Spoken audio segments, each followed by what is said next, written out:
चार दोस्तों की कहानी। एक बार एक कॉलेज में चार दोस्त पढ़ते थे।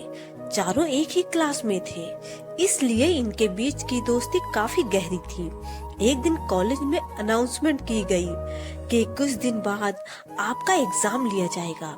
लेकिन ये बात चारों दोस्त भूल गए और एग्जाम की एक रात पहले ये चारों दोस्त पार्टी के लिए बाहर चले गए।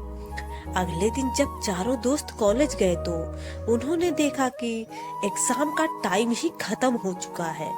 तब इन चारों दोस्तों ने एक प्लान बनाया और कार का ऑयल अपने कपड़ों पर लगाया और अपनी प्रिंसिपल के केबिन में जाकर प्रिंसिपल से कहा, हमारी कार का टायर पंचर हो गया था, इसलिए हम एग्जाम नहीं दे पाए।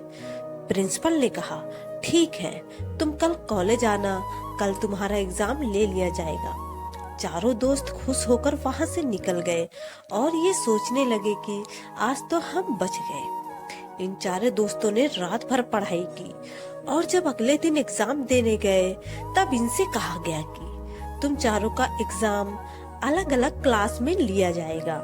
चारों दोस्त अलग अलग क्लास में जाकर बैठ गए, लेकिन जब इनके हाथ में क्वेश्चन पेपर आया तब इनकी आंखें खुली की खुली रह गई, क्योंकि क्वेश्चन पेपर में सिर्फ एक सवाल लिखा था कि कार का कौन सा टायर पंचर हुआ था। चारों दोस्त हैरान हो गए। तब उनको अपनी गलती का एहसास हुआ।